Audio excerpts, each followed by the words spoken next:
On this Mother's Day, it's hard to believe that 100 years ago most women in America, except in few states, didn't have the right to vote. We could bring children into the world, but we had no say in electing the officials who would have an impact on our children's lives and on our own. By denying our ability to participate in our nation's democracy, the concerns of women were deemed less important than the concerns of men.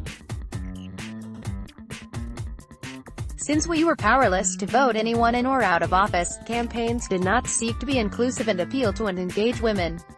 But times have changed. Thankfully, the 19th Amendment to the U.S. Constitution, adopted in 1920, finally gave us the right to vote.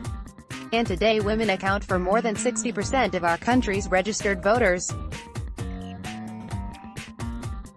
Now, we need to use this power of the ballot, not ignore it. Women are still badly underrepresented in elected office. According to the Center for American Women in Politics, only 23 of the 100 U.S. senators and 84 of the 435 members of the U.S. House of Representatives are women. In statewide elective executive offices, women occupy only 70 of 312 available positions, including just 6 of the 50 governorships. And only 1,874 of the 7,383 seats in state legislatures are held by women. It's estimated that so far more than 500 women have thrown their hats in the ring to run for federal, state and local offices in the current election cycle since last year. These women, and the men and women supporting them, are delivering their message to voters every single day in states from Maine to California. The platform for Americans who want to ignite change and have their voices heard is bigger than ever. It's thrilling to see so many people engaged in the political process. Running for office is a worthy undertaking. We need more women in leadership positions on city councils, in state legislatures and governorships, and in the halls of Congress.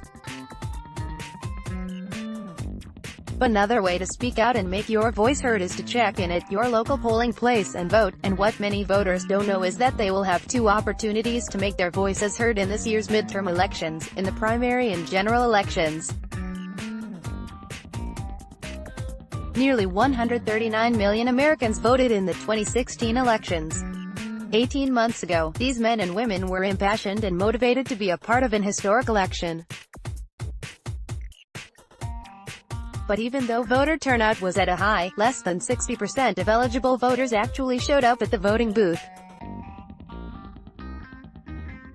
The numbers surrounding the primary elections were even lower, with 57.6 million Americans, about 28%, participating in the presidential primaries. 6 months from now, Americans will have another opportunity to choose the men and women who represent us in local positions, state capitals and in Washington. Historically, midterm elections have much lower turnout rates than elections in presidential years. The 2014 midterm, primary and general elections hit a 72-year low, with only 36% of Americans voting in the general election.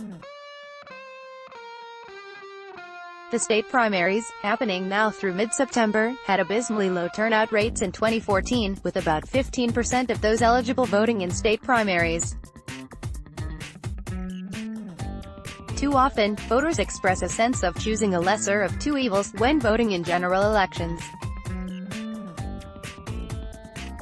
If you've had that feeling while standing in the voting booth, think about this: those candidates were probably chosen in races where less than half of your state's voting population cast ballots. These low turnout rates often contribute to the elevation of extreme candidates on both sides of the aisle, leading many general election voters to feel discouraged with the political process and their representatives. But it doesn't have to be this way. Last fall, I joined a breakfast and bipartisan discussion in New York City about why women can and should run for office. It was just a few weeks before the U.S. Senate's special election in Alabama, and the election was making national headlines.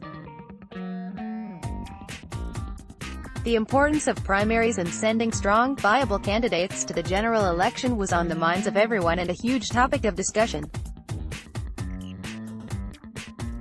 Afterward, a few women in attendance said to me, "You know, I've never once voted in a primary. I had no idea it was so important. Every election is important.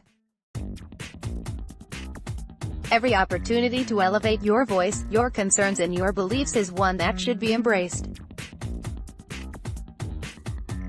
This year, we will again have the opportunity to participate in a potentially historic series of primaries and elections around country.